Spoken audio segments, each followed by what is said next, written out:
Hey, it's Greg. This is the Square Pizza Pod, cooked up by Shermco.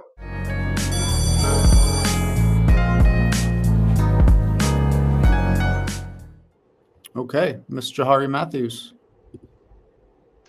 How are you? I'm great. How are you doing, Greg? I'm good. Welcome to the Square Pizza Pod. I'm excited to be here. Yeah, same. Ditto. How you're coming from Nashville? How's Nashville looking today? It's been raining Same. all week. Yeah.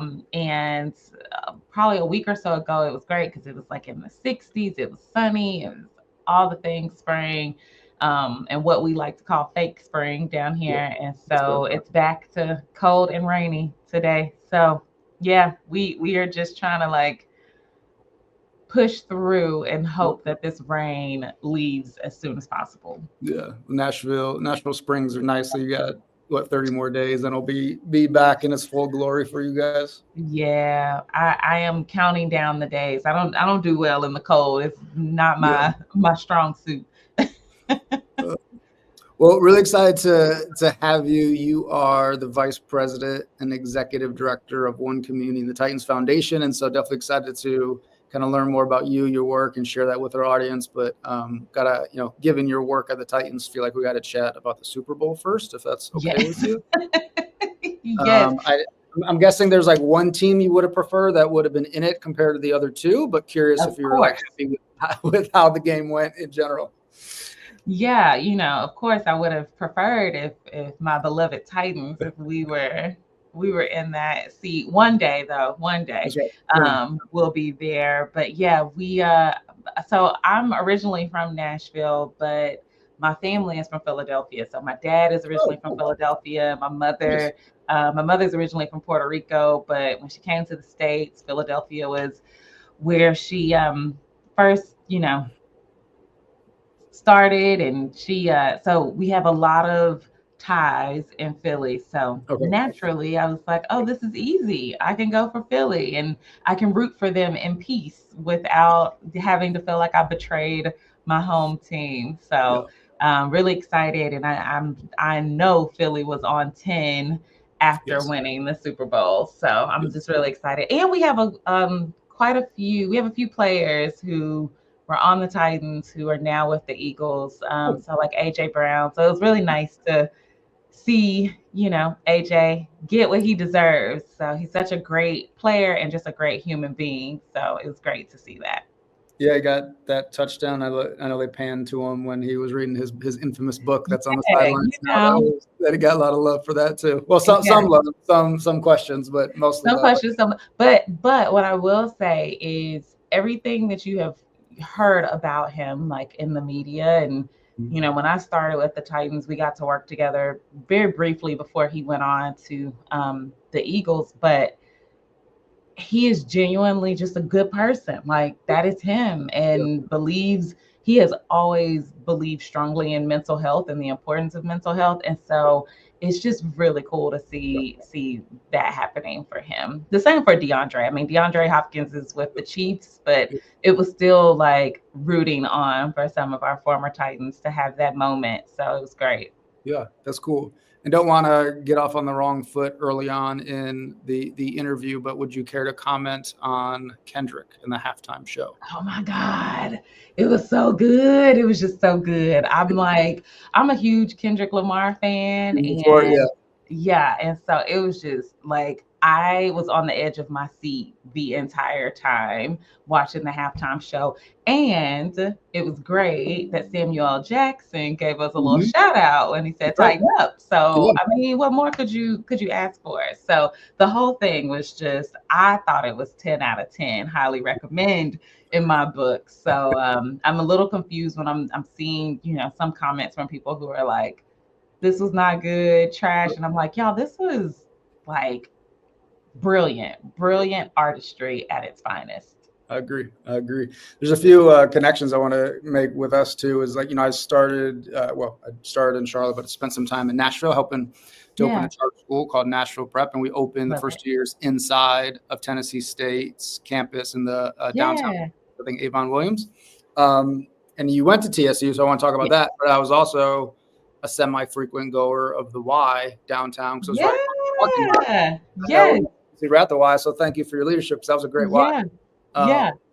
The movie room in that Y with the, I've been to every other Y. I mean, not every other one, but you know what I mean? Like a bunch of Ys since then. I was like, why does nobody else have the movie room like the one in Nashville does? Isn't it not the best thing? That was like the smartest thing.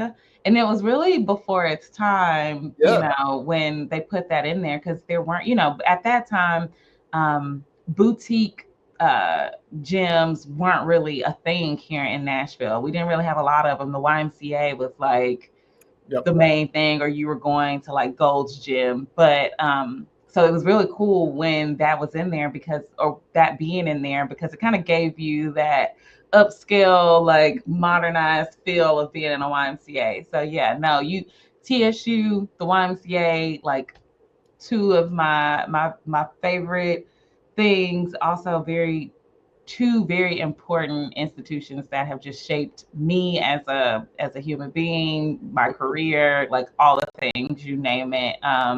They both have been very influential in my life. So I met my husband through the YMCA. So I'm like all the things, forever indebted. It was a great one. And also one more connection. So, we've been fortunate to work with a few groups in Nashville, but one that sticks out is Tekka and Diaries and Dr. George and all the great work he's leading and his team are leading across the state.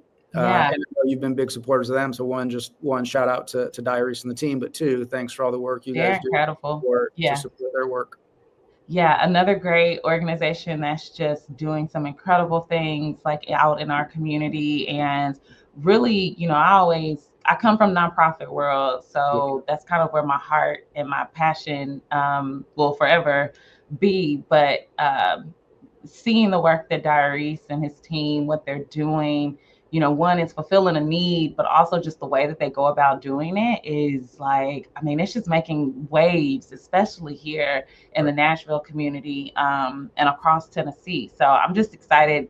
I've known Diaries for a few years now and kind of remember when it was like in its infancy stages. And so to see where it is now and how it's growing and what he's doing to just put it on a larger platform, it's incredible. And when I stepped into this role, it was one of those organizations that I was like, hey, if education is a pillar of what we are wanting to support and give our time, like that's an organization, that's a nonprofit that we need to get behind. So yeah, they're great. It was great. And I know like I was in Nashville from 11 to 14 and then I've been back and it's grown a lot since 2011. And so you might know where I'm going with this question, but you've been there since the jump, at least from the jump. You've seen it growing a lot. So curious from like a native's perspective, like and I know there's some obviously downsides of growth for cities and everything, but like, what's been your experience like from start to now, growing up in Nashville, and now that you've seen it like kind of blow up so much? What's hometown like mean and feel to you?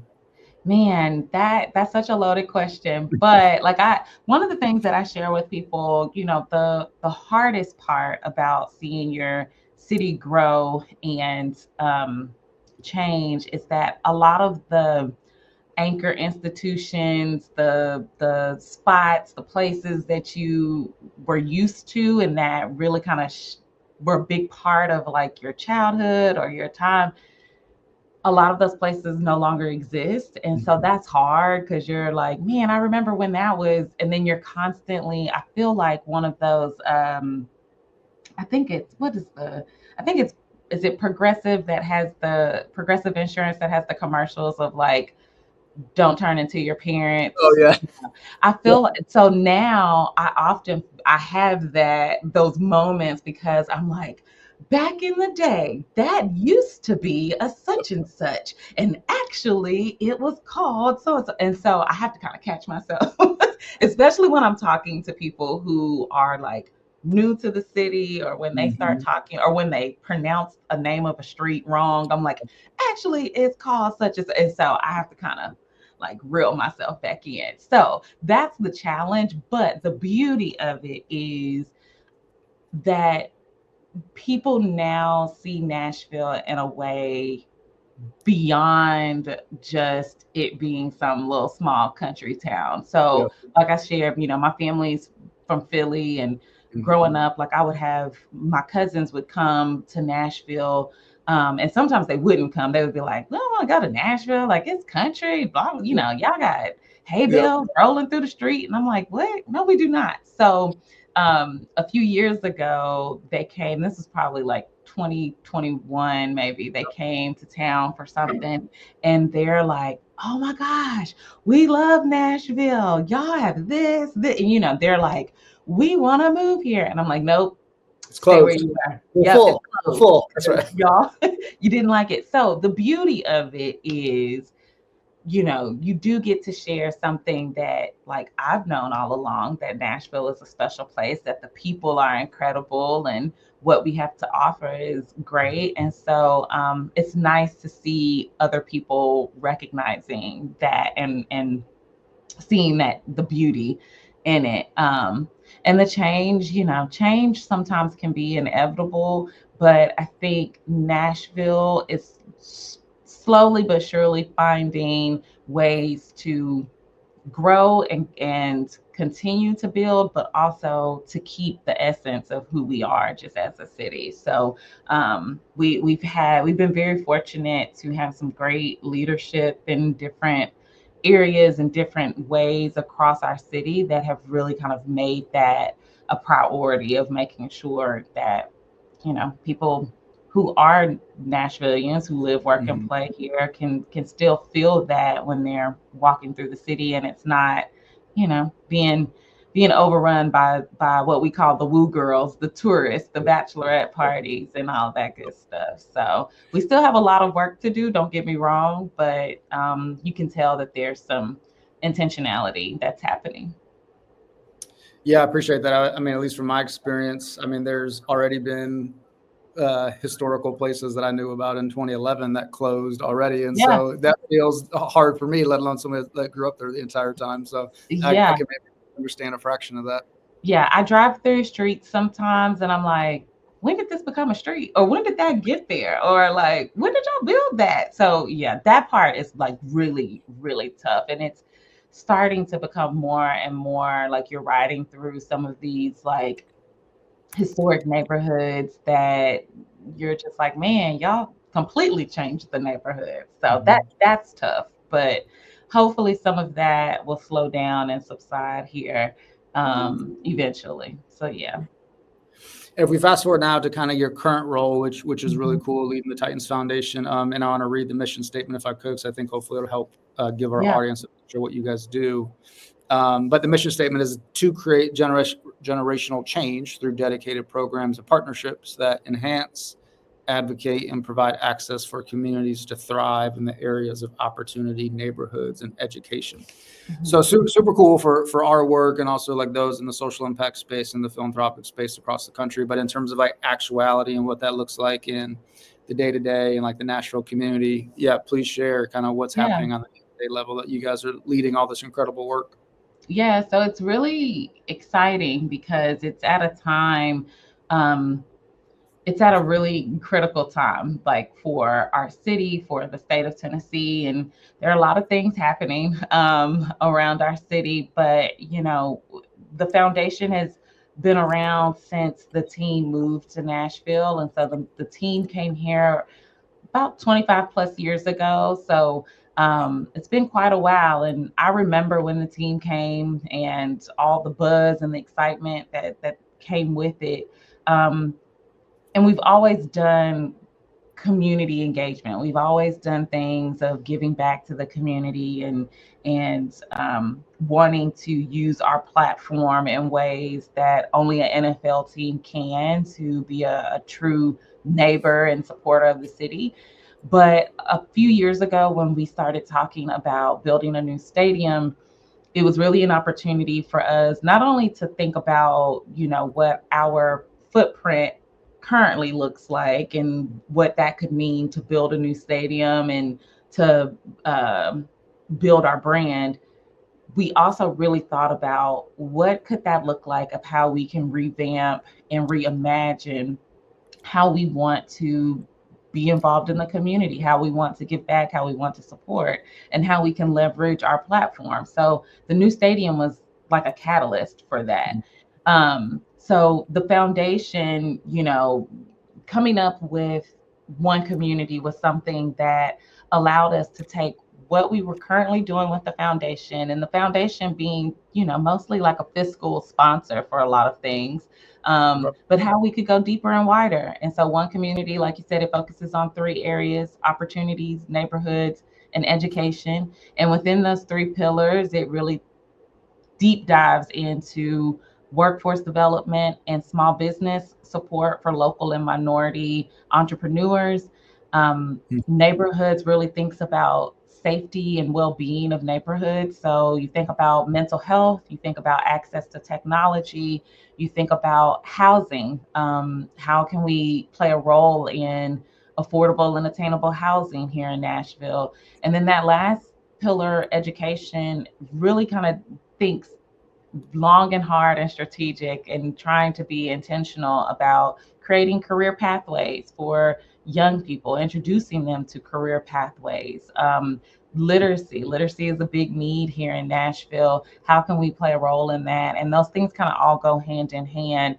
And then lastly, supporting our colleges. So specifically our HBCUs, with TSU being one of our kind of prioritized community partners, since they were the very first community partner that we had when we came to this city. So, one community is our way of really intentionally and meaningfully saying, this is how we want to spend our time. This is how we want to spend our dollars. This is where we want to give our resources. But this is how we can use our platform, our brand, to really speak to some of these cause areas, these issues, opportunities that are presenting themselves as, areas of needs, especially for marginalized and under-resourced communities. And we were able to do that. The foundation raises dollars on behalf of those programs and partnerships, but it allows us to really be intentional about the work that we want to do, the impact that we want to have on our community. And it started in Nashville because, of course, we're in Nashville, but the ultimate goal is to expand that across the state, because at the end of the day, we're the Tennessee Titans. We're not, the Nashville Titans. So our ultimate goal is, eventually over these next few years, to continue to scale those programs and scale those resources that we have to really have an influence and impact across the state in those 3 areas of opportunity, neighborhoods, and education. Cool. And might that look like, maybe to what you already said, scaling and growing current grants to other cities, and or would it look like funding new emerging opportunities that align with those 3 pillars in like Memphis or Knoxville or somewhere else? Yeah. So we launched our first grant cycle last year, at the end of last year, which was really exciting for us because we've never had a grant cycle. A lot of the ways in the past that we've, distributed our funds were, if you knew somebody at the Titans organization, you reached out and, presented a proposal, and, we could send you some dollars. Right. As you know, that's not equitable. That's not fair. That's not, you miss a lot of nonprofits when you have it that way, but it's also not accessible. And one of the things that we wanted to do is just make sure that people had access to the Titans, and it wasn't some, ivory tower. Like, we weren't just sitting in an ivory tower and making it impossible for people to access these great opportunities and funds that could impact the work that they were doing in the community. So we launched this grant cycle last year, and it was the first time, but we awarded over $80,000 to 30, I know it was exciting, to 30 different nonprofits that spanned across Tennessee. So from east to middle to west Tennessee, we were able to have nonprofits represented from each of those regions, which was really exciting because in the past, we just we haven't been able to kind of tap into Memphis. We haven't been able to get into Knoxville and Chattanooga. And so this was great to hear about some of the great work that's happening in these cities. And there are some incredible nonprofits that we were able to that fell onto our radar, that we were like, man, there's some great work that's happening there. So that grant cycle has been exciting, and we are really excited to just see that continue to grow. And we want to give out more, this year. And we also have sponsorship opportunities where we do different things. And we launched about 2 years ago, we launched a scholarship program for college students. And so it's just, scaling those funding opportunities, but also scaling some of our programs that we have. We have a few right now that, like, for example, we have a small business fund that we don't want it just to be for Nashville entrepreneurs. We want that to be, a Tennessee support angle. We have a workforce development program that we're like, man, can we figure out how to make it to where this is being replicated in other cities? So yeah, there's a lot of ambitious goals and vision that we see for one community just growing across our state. But we also want it to be a blueprint for other states, other professional sports teams to be able to say, man, y'all did that in Tennessee. We want to do that here. That's cool. And thinking about the new kind of grant cycle you did, and kudos to you guys for taking a new approach to philanthropy. What are any lessons learned around this new funding cycle that maybe were good or surprising, or something you're carrying with you as you continue to do the next upcoming round of grants? Yeah, that is if Spencer from my team was in here, he would have a full, like a 8-page book on things that we learned. I think personally, it's hard to say no to nonprofits, especially when you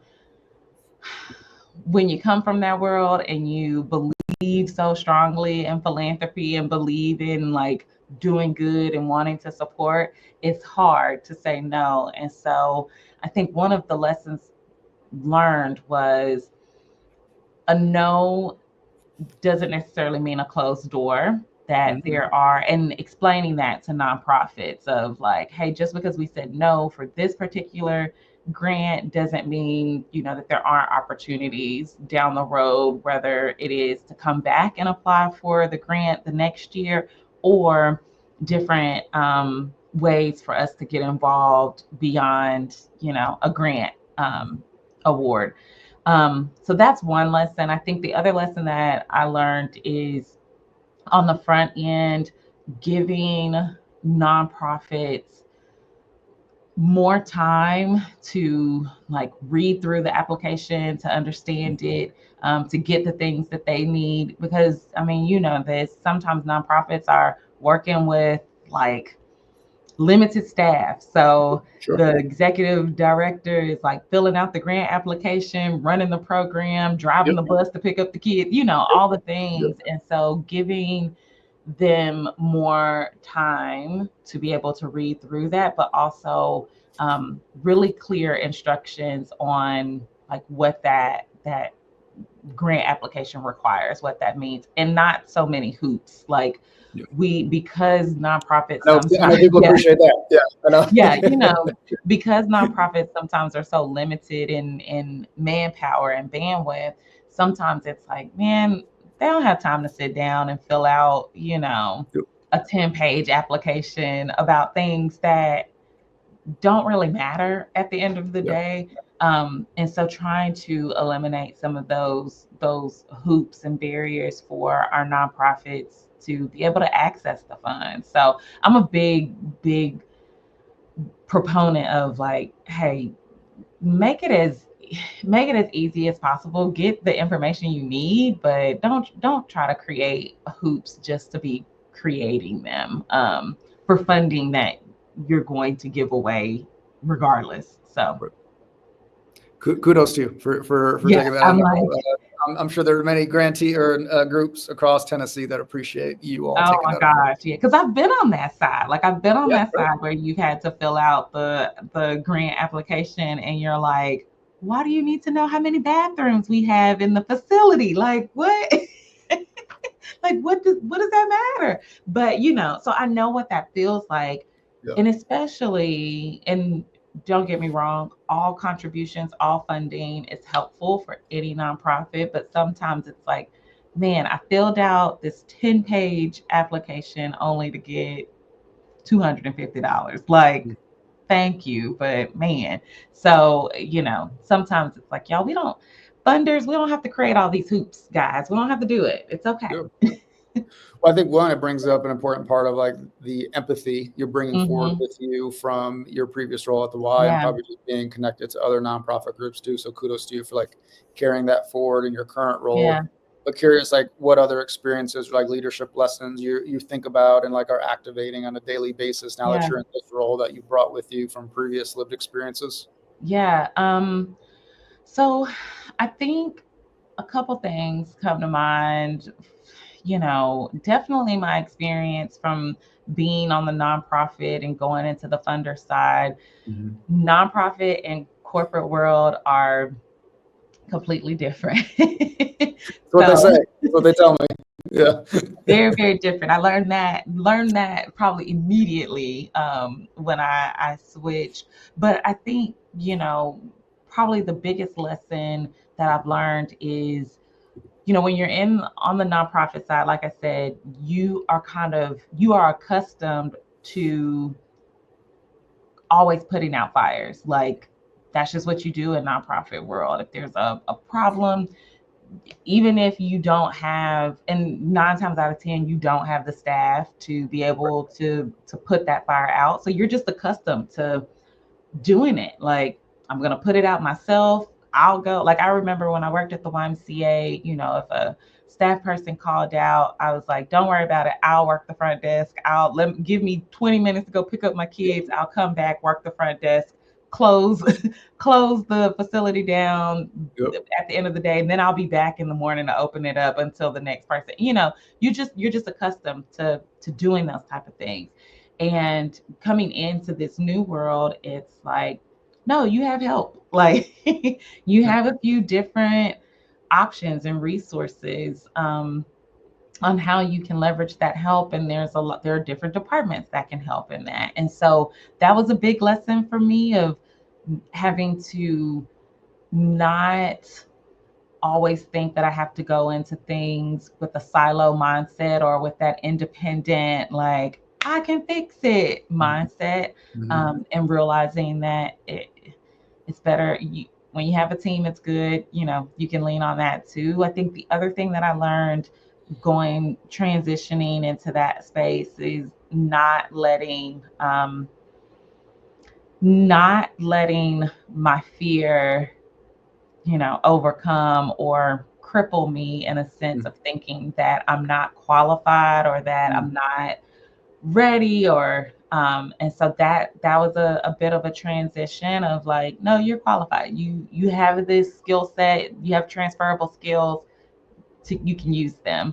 And then I think the last thing that has probably stuck out the most for me in this journey is just managing people and how to treat people. It goes a long way. I preach a lot about the power of relationships, and there's people always talk about networking and how that's important, and I believe networking is important. However, I believe truly and authentically how you treat people, no matter what their title is, no matter where they fall on the hierarchy of the org chart, how you treat people takes you probably even further than the networking and trying to chase after a title or trying to chase after being associated and connected with someone.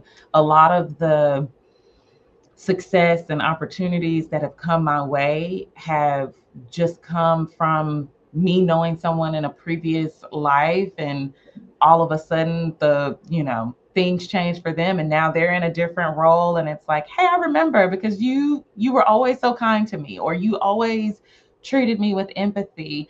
And I have people now from, my previous world who didn't treat me so kindly, or didn't, give me the same just respect, and just treat me like a human. And now, because I'm on the friendship side, they're like, all of a sudden, oh my gosh. Yeah, they're like, oh my gosh, hey. And I'm like, I kind of remember when you weren't so kind to me, but hey. So power relationships and just treating every single person, I always say, from the person who's, cleaning the bathrooms to the person who has the big title of CEO, like treat them all consistently the same, and just treat people with empathy and kindness. Like, it goes a long, long way. Yeah, it sounds so much of kind of like, building off the maybe football analogy, but the team effort of like a football team or an organization is the approach kind of you're taking with your leadership and kindness of others at the same time. For sure, for sure.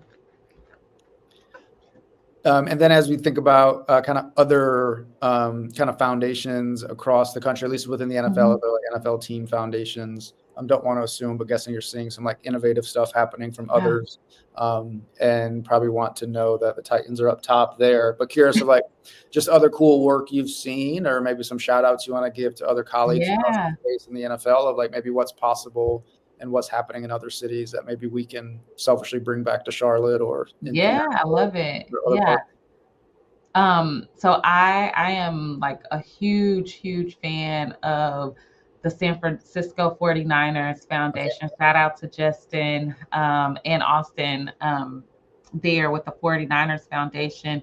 But they have just done some incredible things with building out intentional programs that support the Bay Area, but also, their fundraising, on how they talk about the foundation and how they really have done a great job. One of the hardest things when you're working for a sports foundation is connecting it to, like in our case, connecting it back to the football side. Like, everyone is naturally excited about the football side of things, and they're naturally excited, about the buzz around if you're winning the games, if you're losing them, all those things.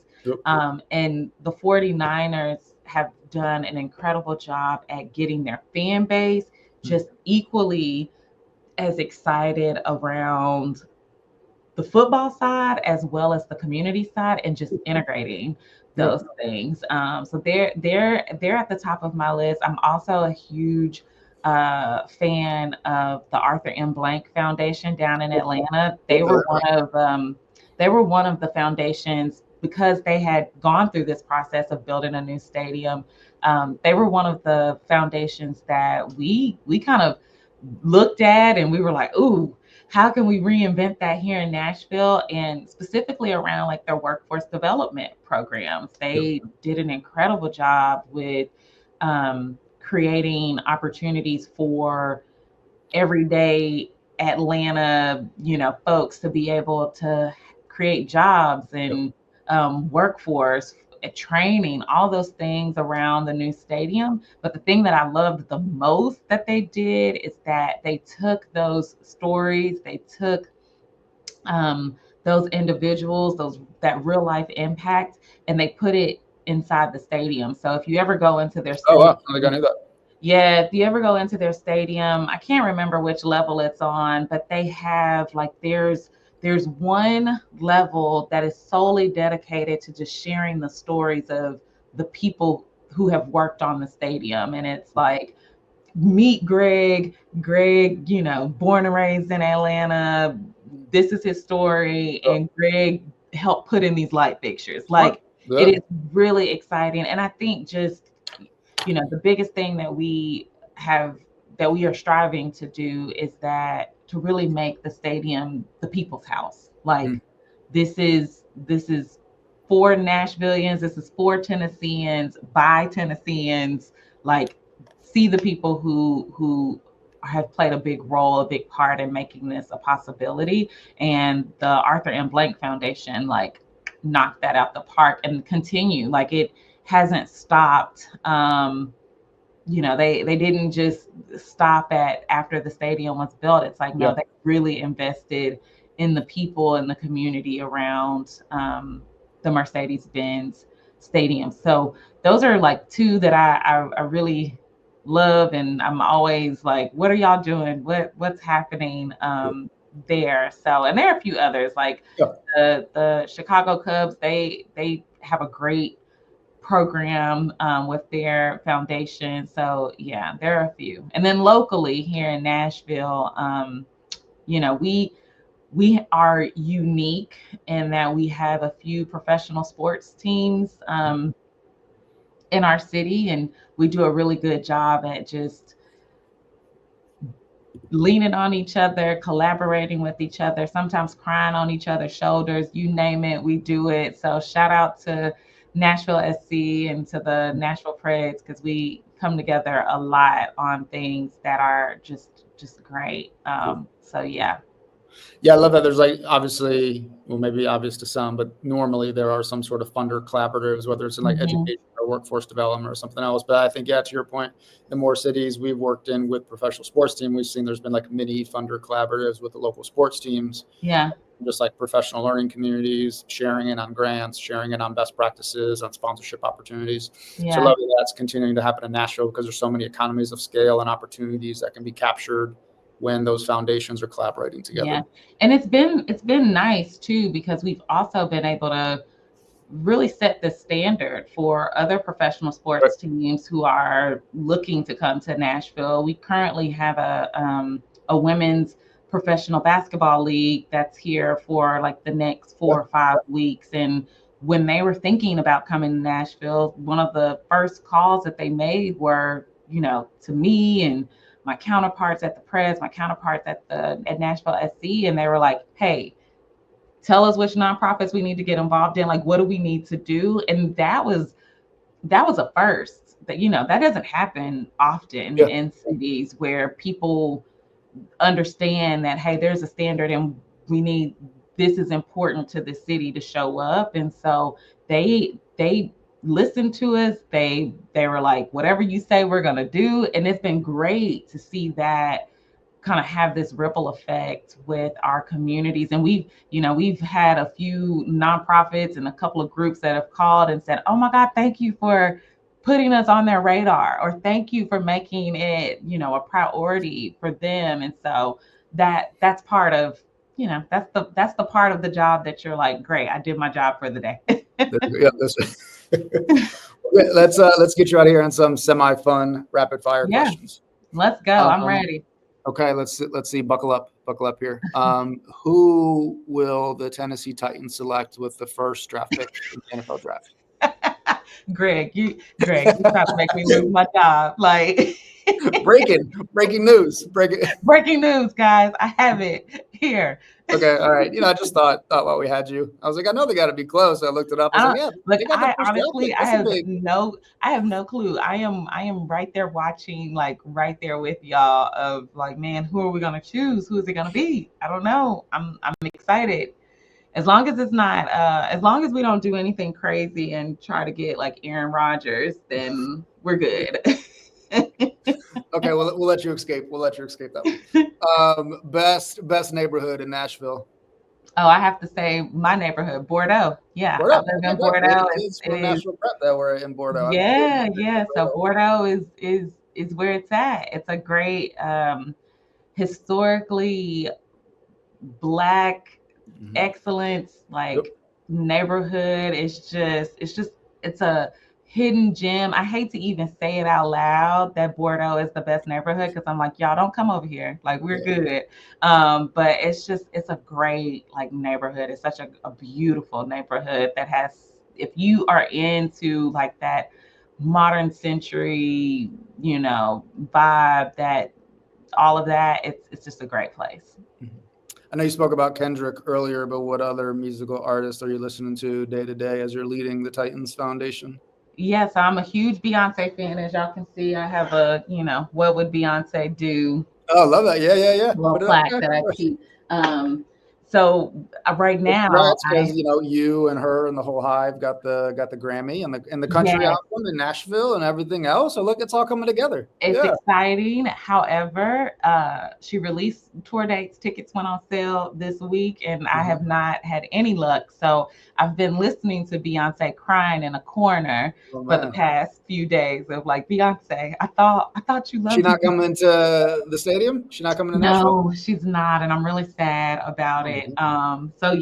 So I've been listening to a lot of Beyonce, trying to just motivate myself. I really love PJ Morton is also a big favorite of mine. And who else? Let's see, what else am I listening to?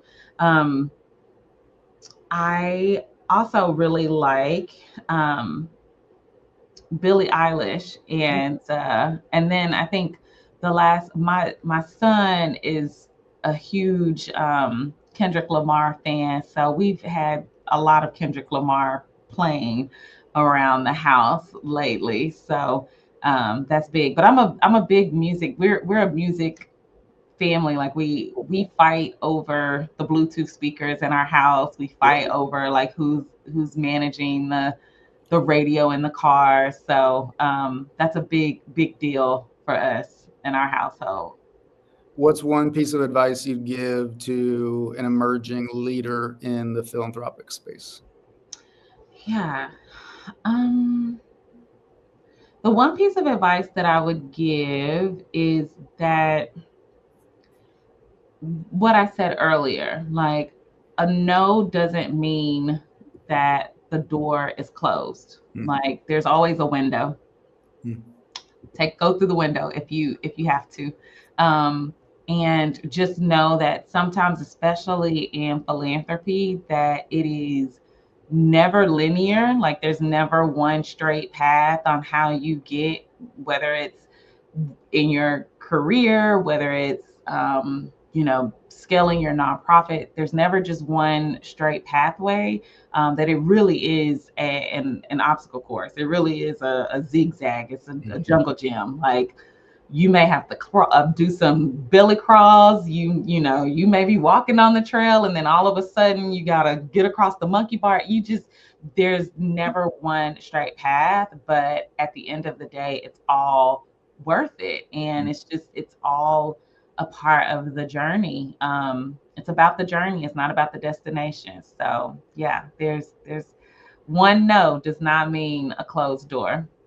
Yeah, what I tell my team sometimes is no just means not yet, usually. Yeah, for sure. And I talk to so many nonprofits, so many of us who are in the philanthropy space, who we get defeated very easily. And that's on all fronts, but just having to remind yourself that like the no doesn't mean that is definite. It's just not, like you said, not yet or not right now. So what's your next strategy? What's your next plan of attack? And Johari Matthews, what does square pizza remind you of? Square pizza reminds me, so funny enough, it reminds me of a window. So a window? Oh man, Let me get an answer. All right, go. Let me hear it. Good. Let me get comfortable. Square pizza reminds me of a window, and I just think, again, it's maybe, so I'll say a window, but I'll also will add in like a puzzle, because I feel like the more and more you chip away at a square pizza, like the more you eat it and you get through it, there's just always something on the other side. Like you just never know. And I wish sometimes, especially like with square pizzas or like just with the pizza box in general, like I wish y'all would put like a surprise, like once you finish it, like, man, there's this beautiful art piece, or here's an answer to a life question underneath it. But yeah, that's what I would say. I mean, I love that. It sounds like I know there's some good food putting out in the new Titan Stadium. It will be. Yes. So no pressure, but whenever you run into the chef in the stadium, maybe throw him some ideas for square pizza and some facts about the Titans at the bottom of the box or something. Listen, I don't want if someone takes my idea and they make that happen, if I'm eating a square pizza and I'm like, hey, run this podcast back. Yeah, That was me. Run me my money, please. Right. Oh man, Johari, I know you're busy. Thanks so much for taking time. Thanks for all the incredible work you're leading, not only in Nashville, but across Tennessee, and just for sharing some of the leadership lessons you have today. Really appreciate it. No, thank you for having me, and thank you for the great work that you all are doing and for keeping the conversation about philanthropy going. So thank you, guys. Thank you. Thanks so much for checking out the Square Pizza Pod, making a few selfish requests. If you enjoyed the episode, please leave us a review on Apple Podcasts. It helps spread the word about the podcast, and share this with a friend. We appreciate it. Thanks.